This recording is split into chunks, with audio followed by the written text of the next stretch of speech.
really enjoy Disaster Day because it gets the residents kind of out of their comfortable shoes they get into throughout the year, and it's a really different experience where they get to see not only what they do on a daily basis that still applies, but what they kind of have to bring in from their other knowledge that might not be used regularly.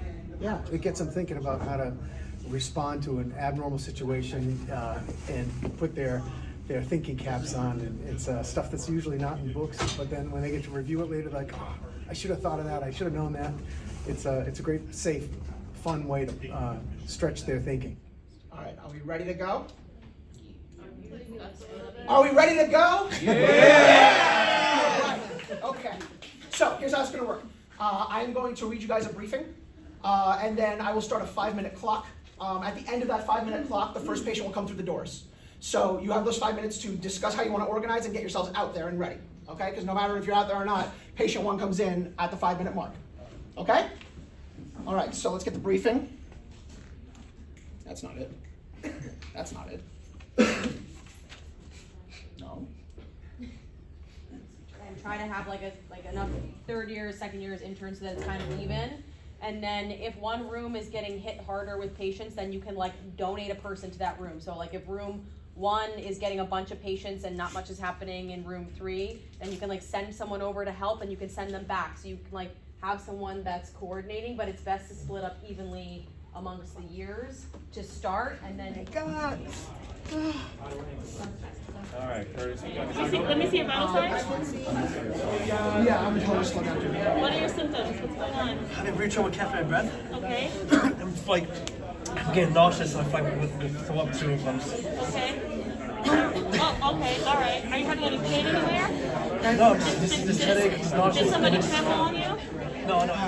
Are you coming from a chemical place or any sort of area where you're exposed to something as far as you know? Like I told you, I was working and whatever was going on in the stadium, I was it just happened and. Can I see your vital signs, please? Okay, tachypnic, hypoxic, bradycardic.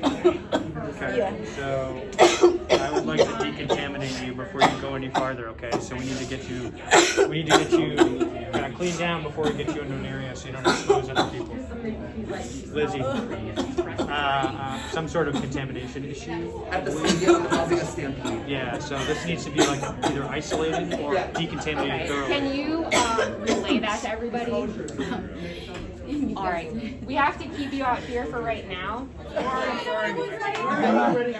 is a 29-year-old female. We have a 32-year-old male who are at a game. They started to experience smoke-like atmosphere. They began to run and were trampled. We have a left arm injury with a open bone, and then we have a right leg injury with no obvious deformity. Okay. So, Did they get yet? Vitals? Everyone has a pepper, correct? So I have atropine and pralidoxime to get that started for air breathing. Okay, Let's good. focus on circulation. Okay. Do you have a tourniquet on my arm? Yeah. Oh my God! It's okay. Someone help me! It's okay. So we'll take care of you. I'm just making sure that you have pulse. Right. Good. I have a good pulse here. Can you show me some movement? So this is it looks like do something. Some pain medicine. Does it hurt as well? No, this is where it hurts. So we can give you some pain medication, okay? They're working on it right now. ICU is backed up and they're trying to clear some spaces. Floors, we have a couple more beds before they're filling up. This was a really interesting one, and to be honest, when we walked in this morning, again, this case was new for us, so we said, you know what, I'm either going to figure it out immediately or everyone's going to die, and we had one of each. This one was much more unique and complex than previous ones, and it was fascinating watching the residents try to figure out how best to handle this situation. I think they're going to learn a lot from it. Hopefully they will never have to deal with the real thing, but that's why we do it, you know? And I think this will stick a lot better than traditional lecturing.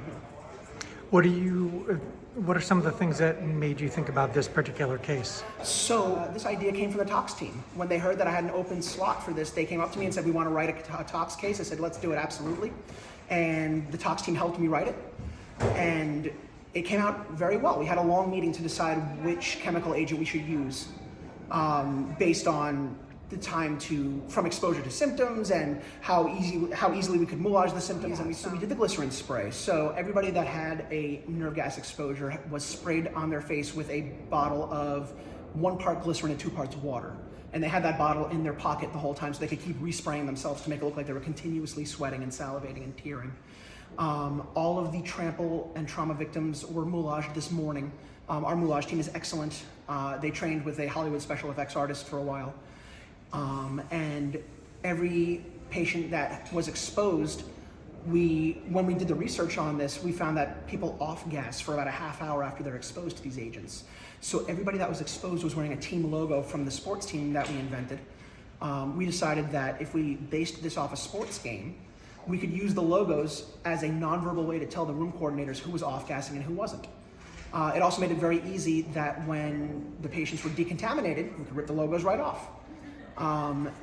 That being said, to further sort of advance that concept of the sports game, we sent a commercial out to the residents a couple of days ago that we made promoting that sports game and hopefully drawing them more toward a trauma-based drill instead of a chemical one to see if they would pick up on it. And it seemed to have been well received. Every volunteer today got an extensive orientation to their case from the SESI team. And our volunteers in general, they were all fantastic. And for that, I am eternally grateful. It's my favorite day of the year. I would do it every day if I could. I hope they enjoyed it too.